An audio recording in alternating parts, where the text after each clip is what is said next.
नमस्कार। आज मैं यूट्यूब में एक अरविंद अरोड़ा करके कोई नया यूथ है, उसका वीडियो देख रहा था। देखने में दिल को टच करने वाली बात उसने कही। उसी के उसमें जो है, मैं आज उसी के वीडियो को लेके उन्हीं की क्रेडिट पर आज ये वीडियो अपलोड कर रहा हूँ और बीच बीच में जो उसमें अच्छी चीज़ें हैं उनको भी शामिल करूँगा। देखिए मित्रों, क्या वो कहना चाहते हैं। उन्होंने बहुत अपनी पुरानी से पुरानी चीज़ जो आज से 10 साल पहले थी, किस तरह देश था, किस तरह आ जाए। और एक कोई ध्रुव राठी नाम के व्यक्ति हैं जिन्होंने कुछ ऊट पटांग देश के बारे में बोलते रहते हैं, उन्हीं के जवाब में इन्होंने एक वीडियो बनाया है। चलिए आइए थोड़ा सा देखते हैं और मैं बीच बीच में आपको बताऊंगा। देखिए, इन्होंने अंधभक्त से शुरुआत किया है।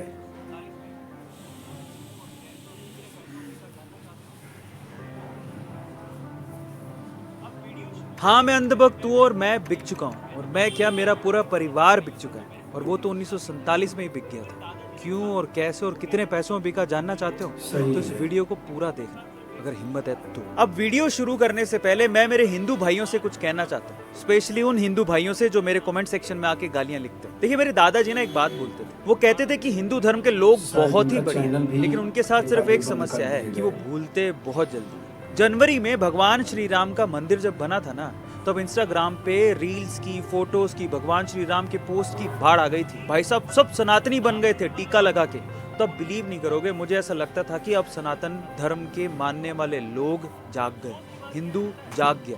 लेकिन 2 महीने बाद ही ये हिंदू मोदी और मोदी का नाम लेने वाले और मोदी को सपोर्ट करने वालों को गालियां देते। इसीलिए मेरे दादाजी कहते थे कि वो भूलते बहुत। और अफसोस की बात क्या है पता है, जो लोग पहले डीपी तक में भगवान श्री राम की फोटो लगा लिए थे, उनमें से कुछ लोग भगवान श्री राम की फोटो हटा के अब उस जर्मन शेफर्ड की फोटो लगा। चुनाव का समय है और अगर अब तुम्हें याद आ गया है कि वो भगवान श्री राम का मंदिर किसने बनाया था, कि उसका सपोर्ट तुम लोगों को करना है, तो आज ये वक्त आ गया है जागने का। मैं तुमसे कहता हूं कि अब वीडियो देखने के बाद कमेंट सेक्शन में जो हमें अंधभक्त कहे, जो मोदी नाम से गाली निकाले, उसको करारा जवाब तुम लोगों को देना। अब शुरू करते हैं। 1947 में जब इंडिया पाकिस्तान का सेपरेशन हो रहा था ना, तब मेरे दादा और परदादा पाकिस्तान में थे। हमारी पुश्तैनी जमीन थी। सेपरेशन के टाइम पे उनके सामने 2 ऑप्शन थे, या तो वो पाकिस्तान में ही रहते या फिर वो हिंदुस्तान आते। बाय द वे मैं आपको बता दूं कि हम हिंदू नहीं हैं, हम अरोड़ा पंजाबी हैं, नहीं तो माइनॉरिटी है, नहीं। तो हमारे दादा परदादा पाकिस्तान में चाहते तो रह सकते थे, लेकिन उन्होंने किसको चुना पता है?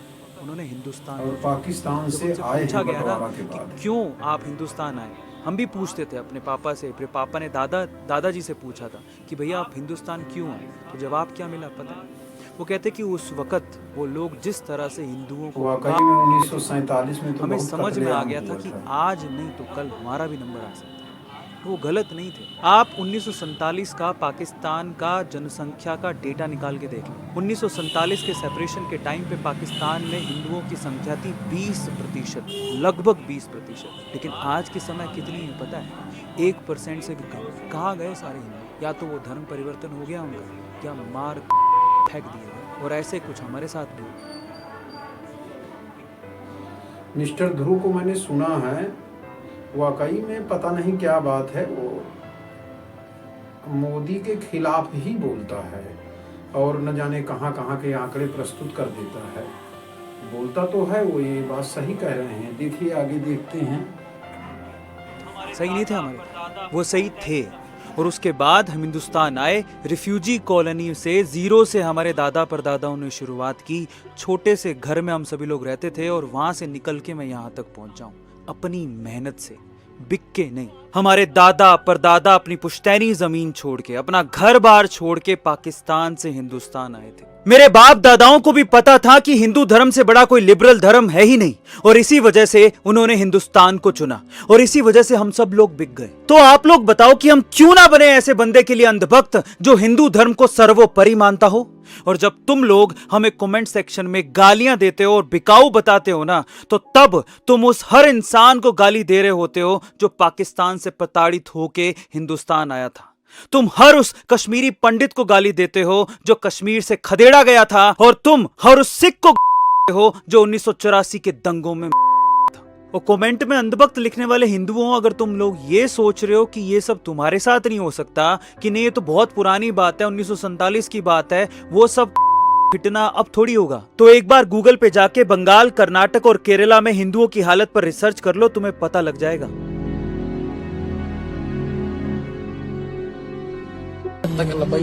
ಪಾಕಿಸ್ತಾನ ಜಿಂದಾಬಾದ್ ಅಂತ ಕೂಗುವಂದ್ರು, ಅಲ್ಲಾಹು ಅಕ್ಬರ್ ಕೂಗು, ಮೋದಿ ಬಗ್ಗೆ ಸಾಂಗ್ ಮಾಡಿದ್ದೆ, ನೀನು ಇಲ್ಲ ಸಾಯಿಸ್ತೀವಿ ಕೂಗ್ತೀಯ ಇಲ್ವಾ ಅಂತೇಳಿ ನನ್ನ ಕೈಯಲ್ಲಿ ಒಂದು ಫೋಟೋ, ಶ್ರೀರಾಮನ್ ಫೋಟೋ, ಫ್ಲಾಗ್ ಎಲ್ಲ ಇತ್ತು, ಅದನ್ನೆಲ್ಲ ಕಿತ್ತು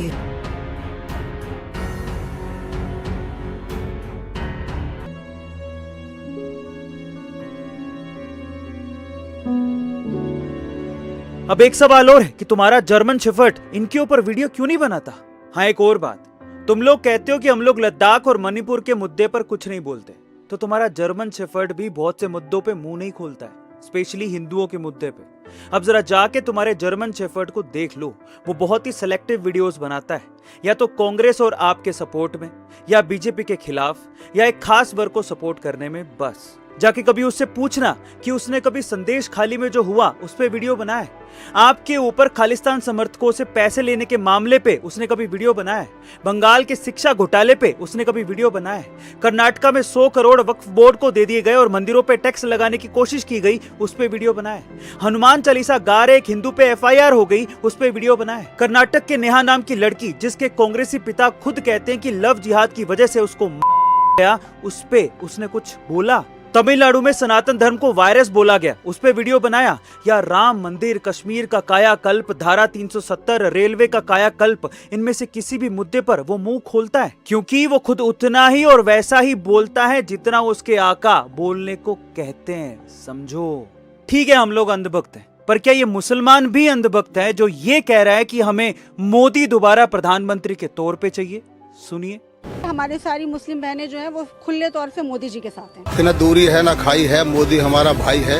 अब की बार ये ठाना है कि 400 पार करके मोदी जी और जिताना। हिंदू मुस्लिम करती है, अरे भाई सबसे पहले योजना का लाभ आज किसी को अगर मिल रहा है तो वो अब्दुल लाइन में लग के लिखता है, और चाहे कोई भी प्रधानमंत्री उज्ज्वला गैस योजना हो, आवास योजना हो, ग्रामीण शौचालय की मैं बात कर रहा हूँ, जहाँ पर हमारी बहन बेटियाँ खुले में शौच के लिए जाती थी, शाम को 6 बजे 7 बजे इंतजार करना पड़ता था। 70 साल कांग्रेस की सरकार थी, उसने कभी इस बारे में नहीं सोचा। क्या ये मौलाना भी अंधभक्त है जो पूरी मोस्क में ये अनाउंसमेंट करवा रहा है कि अब की बार दोबारा से मोदी सरकार?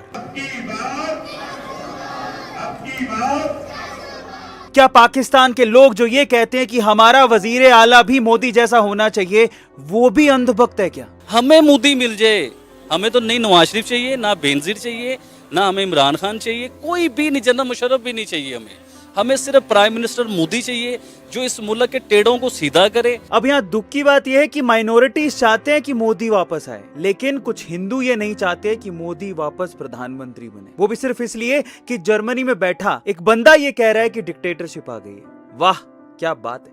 अब तो मेरा इतिहास जान के तुम्हें समझ में आ गया होगा कि मैं और मेरा परिवार क्यों बिका। अब तुम्हारे जर्मन शेफर्ड की भी बात कर लेते हैं। एक वीडियो देख रहा था मैं उसकी, इसमें वो कहता है कि 12th करने के बाद उसके पिताजी, उसके पापा खुद कहते हैं कि हिंदुस्तान के 3rd क्लास कॉलेजों में पढ़ने की बजाय अच्छा है कि तू बाहर चला गया। फिर उसे बाहर भेजा गया, जर्मनी में उसने पढ़ाई करी, वहीं पे वहीं की लड़की से क्रिश्चियन तौर तरीके से उसने शादी करी। तुम उससे कैसे उम्मीद कर सकते हो कि वो हिंदुस्तान के बारे में सही बताएगा, हिंदुओं के बारे में सही बताएगा, या भारत की किसी भी चीज के बारे में सही तरीके से आकलन करेगा? यही मूर्खता है तुम लोगों की। और कभी कभार मुझे ना जो कमेंट में हिंदू, चलो दूसरों का तो समझ में आता है, जो हिंदू कमेंट में गलत गलत लिखते हैं उन पे तो मेरे को हंसी आती है। जिस दिन गजवाए हिंद हो गया, कट हो गए, और उस वक्त तुम कहां जाओगे? हमारे दादा परदादाओं के पास तो फिर भी ऑप्शन था हिंदुस्तान का, लेकिन हिंदुस्तान में जिस दिन गजवाए हिंद हो गया, तुम कहीं के नहीं रहोगे। एक बात सुन लो तुम लोग, हिंदुओं के लिए सिर्फ पूरी दुनिया में एक ही देश है और वो है हिंदुस्तान, और उनके अस्तित्व को ऊपर तक ले जाने वाला सिर्फ एक ही इंसान है और वो है नरेंद्र मोदी, जिसको तुम कमेंट में भर भर के गालियां निकालते हो। और जो लिखते ना कि कमेंट में अभी अनसब्सक्राइब करके जा रहे हैं, भाई तुम जाओ, तुम्हारे जैसे लोगों की जरूरत ही नहीं है मेरे को, तुम अभी जाओ अनसब्सक्राइब करके। क्योंकि जो हिंदू अपने देश का ना हो सका, मोदी का ना हो सका, जिसने हिंदुस्तान के लिए, इस भारत के लिए क्या क्या किया है, वो मेरा क्या होगा? मुझे जरूरत ही नहीं है। अब आते हैं तुम्हारे दूसरे इल्जाम पर, जिसमें कमेंट सेक्शन में तुम लोग लिख रहे हो कि मैंने पैसा खाया या बीजेपी से मैंने कितनी दलाली ली। नहीं, मजा आ रहा है ना?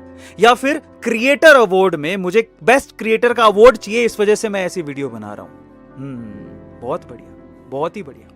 तो मैं उनको जवाब देता हूं अभी। हाँ, मैं क्रिएटर अवार्ड में गया था और मैं आपको बता देता हूं कि क्रिएटर अवार्ड में मैं राम मंदिर की प्रतिमा लेकर गया था, भगवान राम की मूर्ति लेकर गया था, सिर्फ इस उम्मीद से कि मेरे को एक बार, सिर्फ एक मिनट के लिए ही नरेंद्र मोदी जी से मिलने का मौका मिल जाए, उनके पांव छूने का मौका मिल जाए, मैं उनको ये भेंट दे दूं। बस इतनी सी मुलाकात मुझे उनसे करनी थी, मुझे किसी अवार्ड का लालच नहीं था। वहां पर मैं गया, आगे खड़ा रहा, लेकिन मुझे मौका ही नहीं मिला। जिस ब्यूरोक्रेट से मेरी बात चल रही थी, मैंने उनसे रिक्वेस्ट करने के लिए फोन किया, उसने मेरा फोन ही नहीं उठाया। तो आप जानते हैं कि मैं उस कॉरिडोर से निकलकर सीधा होटल गया और सीधा फिर उसके बाद घर आया। आते ही सबसे पहले मैंने माई गवर्नमेंट के इंस्टाग्राम हैंडल को अनफॉलो किया। इतना गुस्सा था मैं उस टाइम कि मैं एक मिनट के लिए भी मेरे आइडियल से मिल नहीं पाया या मुझे मौका ही नहीं मिला, इतना गुस्से में था। लेकिन गुस्सा गद्दारी को जन्म नहीं देता हमारे खून में। हम गद्दार नहीं है, हम किसी से गुस्सा जरूर हो जाएंगे, लेकिन देश से गद्दारी नहीं करेंगे, बिकेंगे नहीं। मैं और मेरा YouTube चैनल कल भी हिंदुस्तान के लिए था, आज भी हिंदुस्तान के लिए है और कल भी हिंदुस्तान के लिए ही रहेगा। और मुझे कोई परवाह नहीं है ऐसे सब्सक्राइबर्स की। प्लीज जाओ जो कभी हिंदुस्तान को समझ ही नहीं सके। अब ये तो रही मेरी बिकने की बात। अब आते हैं तुम्हारे जर्मन शेफर्ड के बिकने की बात। अगर तुम लोग ये सोचते हो कि वो तो साफ सुथरा है, वो नहीं बिका हुआ, वो बिल्कुल ईमानदारी से वीडियोस बना रहा है, तो मुझे कुछ चीजों का जवाब दो। ऐसा कैसे हो सकता है कि वो चुनावों के समय में सिर्फ एक ही आदमी को टारगेट कर रहा है? कभी सोचा है? उसकी वीडियोस खोल के देखो, मोदी मोदी मोदी मोदी मोदी, सिर्फ उसके खिलाफ ही वो वीडियो बना रहा है। क्या एक किसी प्रोपेगेंडा से कम नहीं है?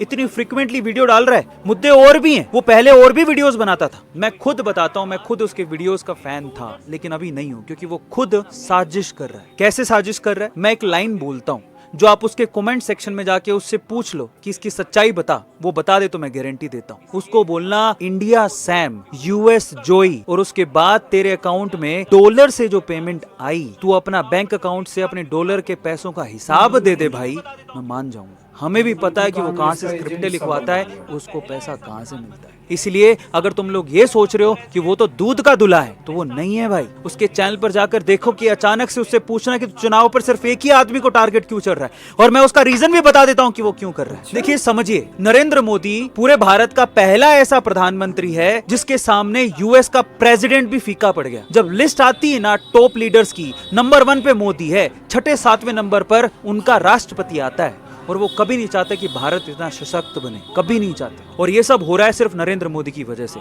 इसलिए यूएस खुद चाहता है कि इन चुनावों में मोदी को हटाया जाए, बीजेपी की सरकार को हटाया जाए। ये जो हिंदू जाग रहा है, इसको शांत करना जरूरी है, क्योंकि इससे अमेरिका के मंसूबे पूरे नहीं हो रहे। और एक और बात बता देता हूँ, यूट्यूब भी इसमें दूध का दूल्हा नहीं। आपको ये बात समझ लेनी चाहिए। अगर उस जर्मन शेफर्ड की वीडियो हर बार आपको दिखाई दे रही है, हर बार उसकी वीडियो में मिलियंस ऑफ व्यूज आ रहे हैं, तो उसके पीछे यूट्यूब है, और यूट्यूब यूएस का है, और यूएस कतई नहीं चाहता कि इंडिया में मोदी की सरकार बने। ये है सच्चाई। और अगर अभी भी आपकी आत्मा नहीं जागी, तो बेटा तुम राम भरोसे हो। आप सब लोगों ने मिलके मेरे चैनल को गिरा दिया, बहुत बढ़िया।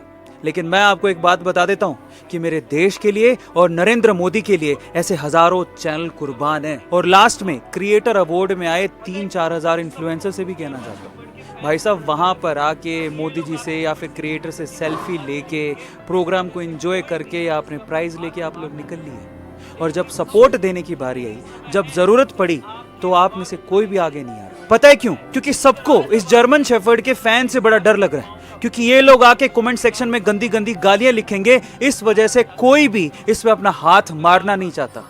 लेकिन ये समझ लो कि यही समय है जब आपके आवाज उठाने की जरूरत है, क्योंकि अगर आज आवाज नहीं उठाई ना, तो ये सारे युवाओं का ब्रेन वॉश कर देगा, सिर्फ अपने पैसों की कमाई के लिए। लास्ट में जाते जाते ना मैं आपको एक बात बोलता हूँ। मैं बार बार, कम से कम 2 से 3 बार मैंने अभी बोला कि उस नरेंद्र मोदी ने भारत के लिए बहुत कुछ किया है। चलो छोड़ो, आप कहोगे कि इसका प्रूफ दो, या मैं कहता हूँ आप सिर्फ एक ही काम कर लेना मेरे कहने पर। नेटफ्लिक्स में एक मूवी आई है धारा 370। आज का जितना युवा, मुझे तो कभी कभार इस बात पे भी अफसोस होता है, कमेंट सेक्शन में लिखता है we are the fan of German shepherd, we love German shepherd. अरे तुम सरहद पे खड़े उस सैनिक के फैन नहीं हो। ये नरेंद्र मोदी जिसने अपना पूरा जीवन लगा दिया, 70 साल में जो बीमारी बाकी पार्टियां मिलके ठीक नहीं कर पाई, जम्मू कश्मीर तड़पता रहा, आग लगी रही वहां पे, इस आदमी ने अपने कार्यकाल में वो सब खत्म किया। उसके बाद इन लोगों ने आज जम्मू कश्मीर की जो हालत ठीक की है, आप वहां के युवाओं से जाके पूछो, उनके वैली को स्वर्ग बनाने वाला आदमी नरेंद्र मोदी है, जिसको तुम लोग गालियां निकालते हो। और अगर विश्वास नहीं होता ना, तो ये सब परिवर्तन कैसे आया? धारा 370 नाम से नेटफ्लिक्स पे मूवी है, नंबर 1 पे ट्रेंड कर रही है, एक बार जाके देख लेना। तुम्हारी आंखें नहीं खुल जाए ना तो मेरा नाम बदल देना। फिर भी भाई साहब तुम्हें समझ में ना आए, राम राम है, अनसब्सक्राइब करो और अभी चले जाओ। जय। अगर 10-20 पार्टियां मिलके और सरकार बना भी लेती हैं तो क्या दुर्दशा होगी। कोई ना कोई मनमोहन सिंह बैठ जाएगा, कोई ना कोई कोयला घोटाला होगा, तमाम तरह के घोटाला सुनाई देंगे, तमाम लूटपाट होगी। फिर इससे अच्छा तो यही है कि जो चल रहे हैं, जो अच्छे दिखाई दे रहे हैं, अच्छे हैं भी, उन्हीं के प्रति हमें सबको साथ में होना चाहिए। और आप ध्यान से इसको दोबारा देख लीजिएगा और इनको लाइक करिए, सब्सक्राइब करिए। मुझे तो इनका अच्छा लगा, इसीलिए मैंने इनको डाला। नमस्कार, जय श्री